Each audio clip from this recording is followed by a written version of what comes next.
incredible that the President of the United States is going to come to Louisiana and come to Monroe, Louisiana, an area that no president has been here since '83. President Donald Trump is on his way to Monroe to rally for gubernatorial candidate Eddie Rispone. Everybody needs to vote Republican. We got to go Republican all the way. And as President Trump prepares for his rally, the governor is urging supporters to re-elect him. And let me start and finish with the same thought. We are going to win this election. And Governor Edwards in Monroe today, stumping for votes and thanking supporters. Our presidential visit coverage begins right now.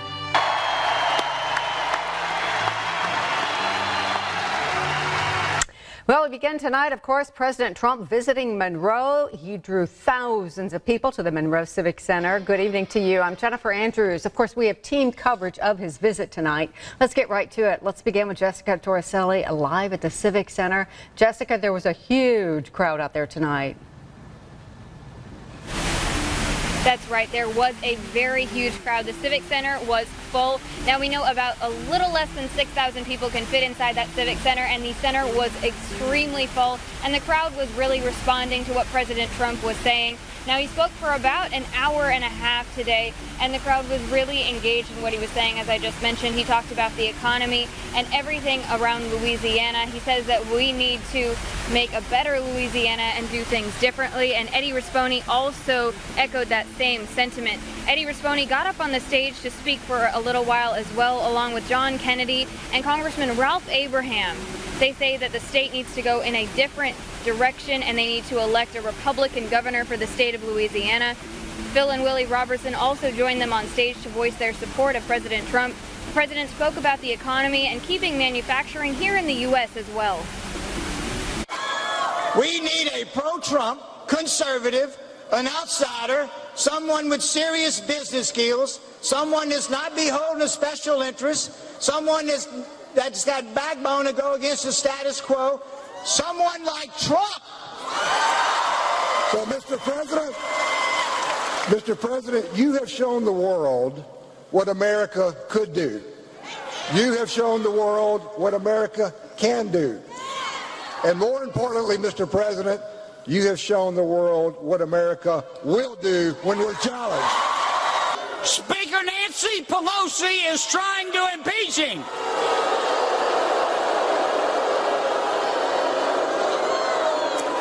I don't mean any disrespect, but it must suck to be that dumb. Now, the president also stressed early voting and to get out to the polls and to vote Republican. Early voting goes until Saturday as well, and we'll have a full wrap-up of all the speakers, especially from Louisiana state government, as well on our website at KNOE.com, and tomorrow morning on Good Morning Arklamas. Live in Monroe, Jessica Torricelli, KNOE 8 News. Yeah, keep going, yeah! And we continue our team coverage tonight. Thousands of people waited all day for the president. Many, though, who could not make it inside, well, they watched the rally on a big screen outside. Reggie Wells joins me now live. And Reggie, what were people saying about the rally? Jennifer, people I talked with say they arrived at the Civic Center as early as 9 o'clock this morning. Both supporters and protesters waiting all day to welcome President Trump to Monroe. People on both sides say they could not miss this historical moment in our state and city's history. I mean, this doesn't happen to Monroe. Jason Rogers says he simply could not miss out on seeing President Donald Trump. It's a special moment. A special moment I'm going to tell my kids, because not many people get to see the president with their own eyes. Dozens of people bringing out the folding chairs for Trump's rally. People like Colleen Crawford, who came as early as 9 a.m. to make sure she made it inside the Civic Center. My husband's a veteran, my brother's a veteran, I have a son who's in the National Guard. He's a great defender of the military, a great defender of the veterans, and he's just a great commander-in-chief and a great president. On the other side of the street at City Hall,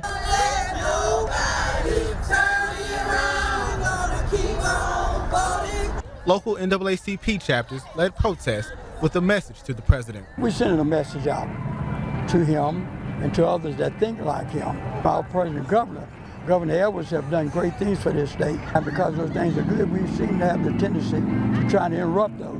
Trump supporters passing by letting their voice be heard too. I came through this town, I came here and I cried because all the mess y'all got going on. And you sitting here, you worried about one man.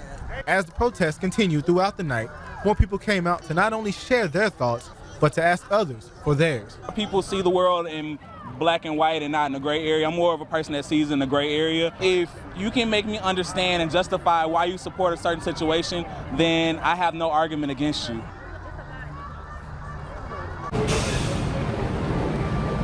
Now that President Trump has made his plea, people on both sides are now encouraging others to get out and vote this election. Live in Monroe, Reggie Wells, KNOE 8 News.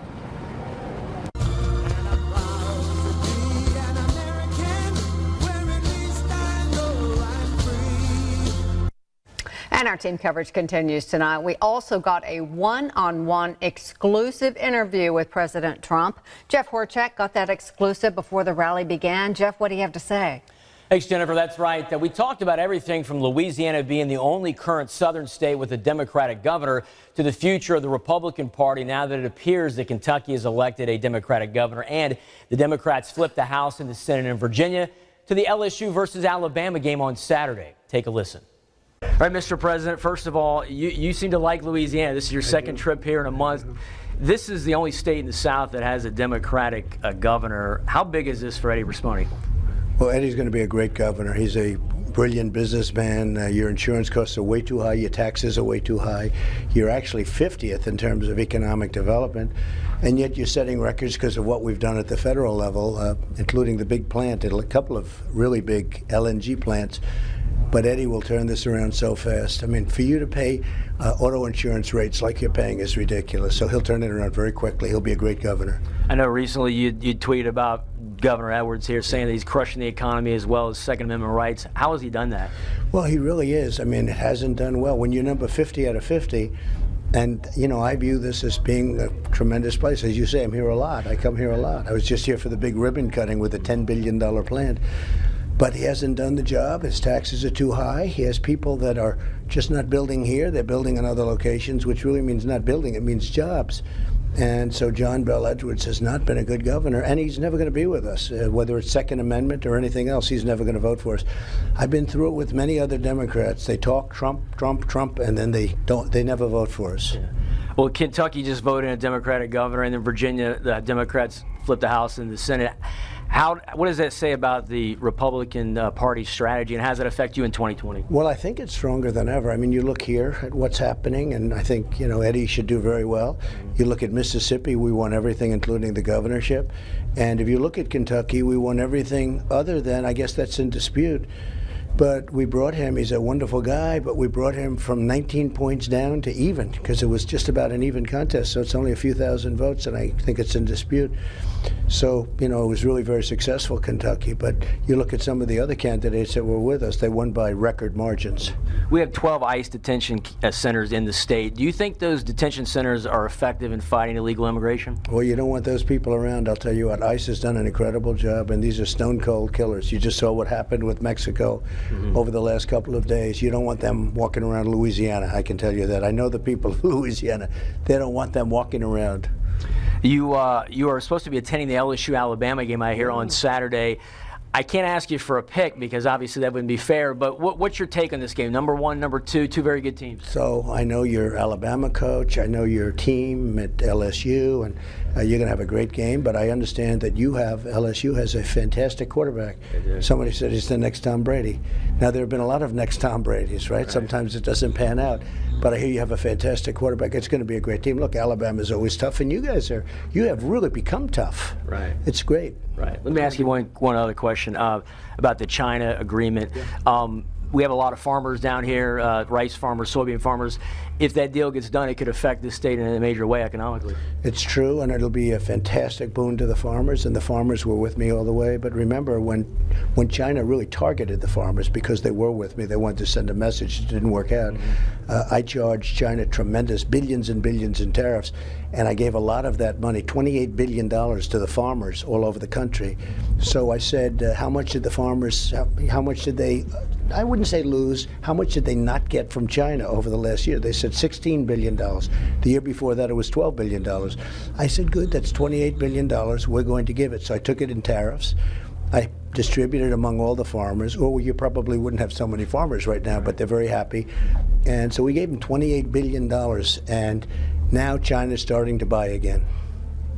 I think we taught them a lesson. I think so. You have a lot thrown at you every day. How do you get up every morning and just stay positive and keep rolling? Because you're everywhere. I don't have a choice. I have to do it. I have to do. It's like, I love it. We have the greatest unemployment numbers we've ever had. We have the greatest employment numbers. You look at all of the states are doing well. I mean, all 50, you're really, as I said, yours can do better, but you're doing the best you've done. I mean, you're having tremendous numbers in your own state. And I get up and I love what I'm doing, and I love taking care of our country. I love our military. I love, I've rebuilt the military over a period of 2.5 years. We spent over $2 trillion on rebuilding. We took it over, it was totally depleted. And we're doing a lot of great things, and I love doing it. Now, reports are that President Trump may be returning to Louisiana next Thursday to Bossier City to again campaign for Republican gubernatorial candidate Eddie Rispone. Live in the studio, I'm Jeff Horchak, KNOE 8 News.